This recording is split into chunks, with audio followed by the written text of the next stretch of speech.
Okay, I'm not gonna lie, for the longest time, I would be the one to judge people posting personal news on LinkedIn, like those times I saw people post when they said yes to the dress or what they ate for lunch. And in fact, there is an entire X account dedicated to cringy LinkedIn posts. But I will be the first one to tell you that I am completely bought into LinkedIn as my favorite social media platform. Wow. I mean, overall, I think it says more about probably all the other social apps compared to LinkedIn. But, if I recall correctly, you were on Twitter for a while, right? X, yes, and I know that you still are, but I have actually almost completely given up on X in favor of LinkedIn, which is why I'm declaring LinkedIn the dark horse of the decade. And I'm not alone. LinkedIn might just be the coolest social media app, taking first on the podium above X, Facebook, and Instagram for many people. Now that's a hot take. Well, I'm curious to see what the numbers say now, So we're going to dive into the ways LinkedIn has changed its platform in the last several years to drive engagement for its nearly 1 billion members. So stay tuned.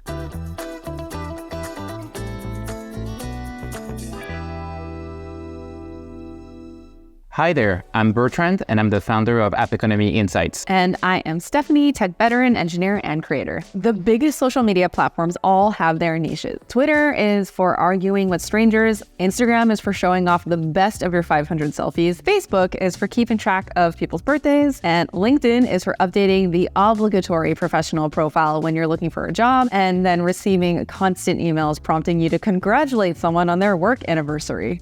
That's right.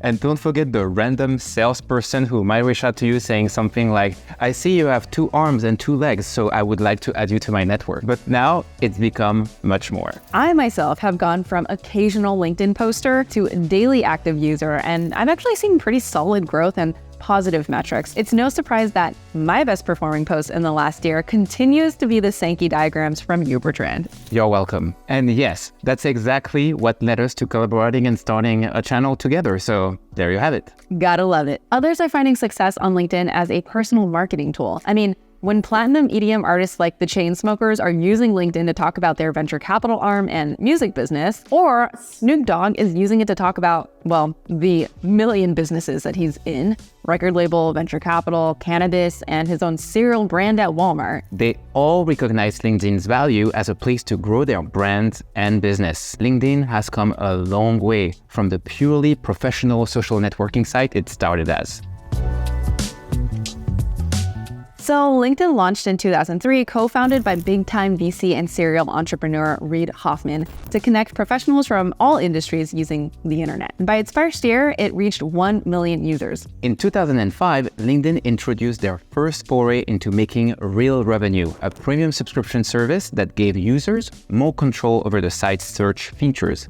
LinkedIn Premium. This opened a key valuable product people were willing to pay for. Data about users and trends used for marketing, recruiting, and sales. Bingo.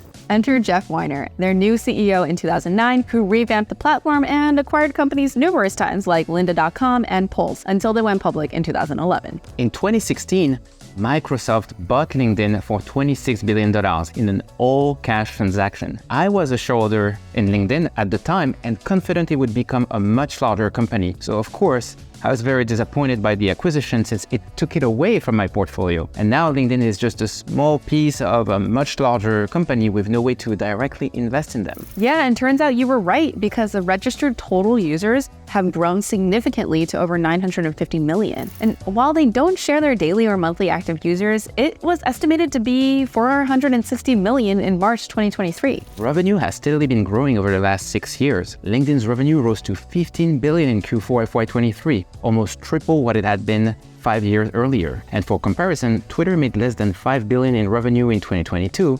It's on track to post only 3 billion in revenue in 2023. So LinkedIn's revenue is 5 times larger than Twitter in 2023. And that's really fascinating if you think about it. Musk paid $42 billion for Twitter when Microsoft paid only $26 billion for LinkedIn back in 2016. Well, the company saw record engagement with its members, with membership growth accelerating for 8 quarters in a row. In Q1 2023, users shared 41% more content on the network than they did in the same period in 2021, which is pretty high for a 2-year window. They make money primarily by selling subscription to individuals, salespeople, marketers, and recruiters, with their talent solutions picking the lion's share of revenue, followed by marketing solutions and then premium subscriptions. In Q4 FY23, productivity and business processes, which includes LinkedIn, but also Microsoft 365, made $18 billion of revenue, which was 33% of overall revenue for Microsoft. Before we dive into how LinkedIn's changed its product to go from underdog to social media star player,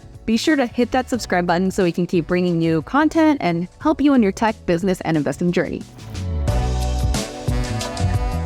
In recent years, LinkedIn has added a suite of tools geared towards content creators. Following their acquisition of Pulse, LinkedIn launched it as a publishing platform exclusively for well-known influencers. But in 2014, LinkedIn decided to share the platform with all of its users, and that's now been replaced by articles as a way not only for B2B companies to do content marketing, but for all users to be able to become content creators. They then added support for newslettering, podcasting, video and audio, live streams, documents or carousels, polls, events, occasions, and finding experts. And this all builds on their influencer program that started in 2011. Yeah.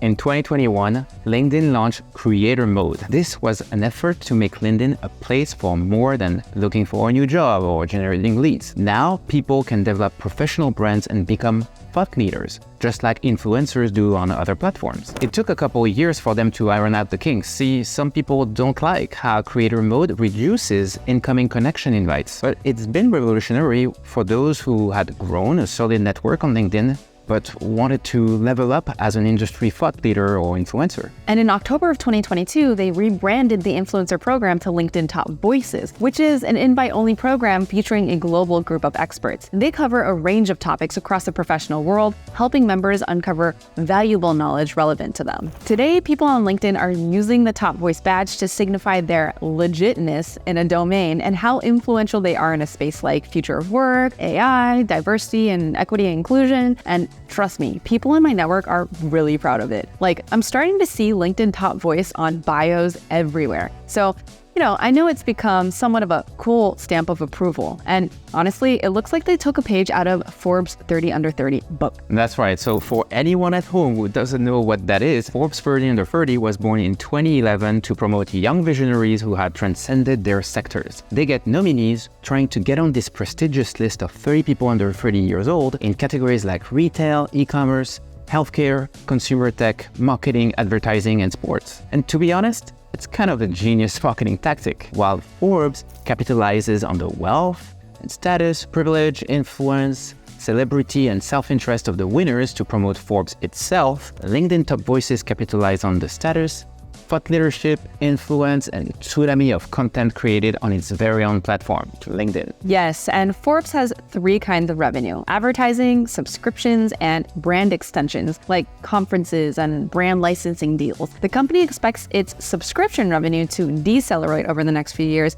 but expects its brand extensions and advertising revenue to accelerate because of the Under 30 brand. Advertisers who sign up for 30 Under 30 do so to reach young audiences whose finances will grow as they age so that they sign multi-year franchise campaigns. The key selling point to advertisers is the community of over 10,000 entrepreneurs and celebrities who join, promote, and amplify the brand year after year. And critically, everyone that has ever won are nearly all still under the age of 40. And it wouldn't be surprising to see LinkedIn use a similar approach when they start to build exclusive events for Top Voices. Beyond just an esteemed list and badge on your profile, they could follow the 5-step framework to replicate Forbes' success. Number 1, build a target audience of ideal customer persona influencers. Number 2, attract these influencers with a price they genuinely value. 3, include a viral growth engine built into the competition of trying to become a top voice. Number 4, make sure the community around the award can be scaled. And finally, number 5,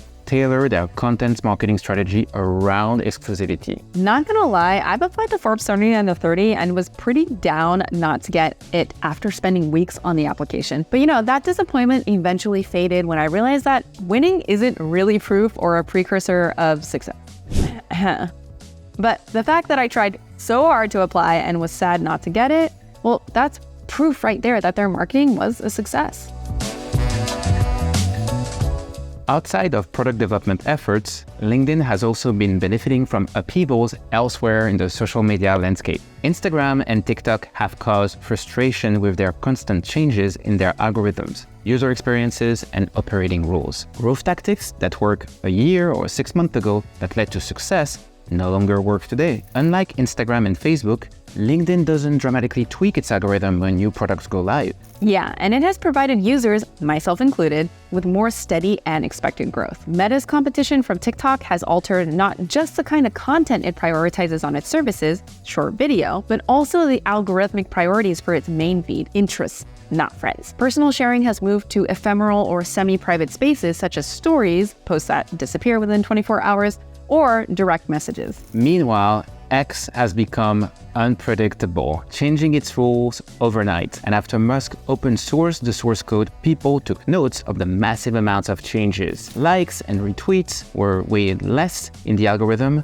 At one point, they limited non-paying users to seeing only 600 posts a day, and the controversial blue badge was reserved for Twitter Blue subscribers. And Musk decided to demote any post or link with the word Substack in it, making it almost impossible for writers on this platform to grow via X. For those looking for stability, they felt lost in deciding between alternative apps like Blue Sky, Mastodon, or Threads. Meanwhile, LinkedIn's business model relies on selling subscriptions, so they rely less on the constant attention that helps ad-supported networks make money, and this gives it a tendency towards stability. And while Meta and X distance themselves from the news industry, downplaying article links, LinkedIn is beefing up its curation efforts and partnerships with content creators and publishers, even publishing their own news with their 100+ global journalist division.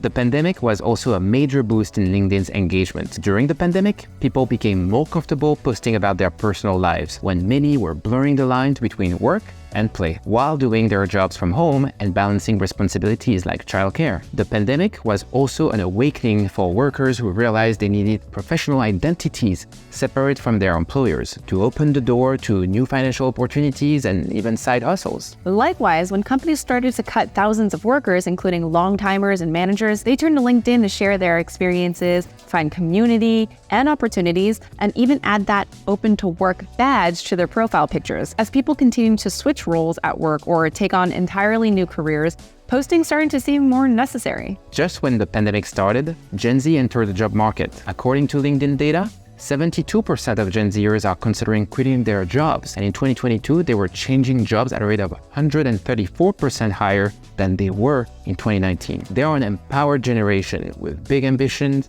and they are using LinkedIn to share their learnings, build a personal brand, start side hustles, and share personal growth stories. With a rocky job market in appealing industries like tech, students and new grads have huge incentives to use LinkedIn to try to get a job during this time. Writing on LinkedIn in 2014 was seen as awkward and professionally desperate, but now it's populated with gurus, growth hackers, and thinkfluencers. It's seen as strategic and socially acceptable. Tech influencers, fitness coaches, chefs, and artists, they're all using LinkedIn as a main marketing tool for their businesses and brands, and we're seeing courses creators are making to help people unlock the power of LinkedIn for businesses. Yeah, I've always used LinkedIn to grow a professional network, but it wasn't until the last 3 years that I saw its potential as a business and branding tool. And I myself am fully bought into LinkedIn and YouTube to grow my personal and professional brand. So I think it's pretty safe to say it's becoming the dark horse of the decade. Now that you have a better understanding of LinkedIn, check out our video on Instagram Threads versus Twitter. Is Threads a threat to X? Well, see you there to find out.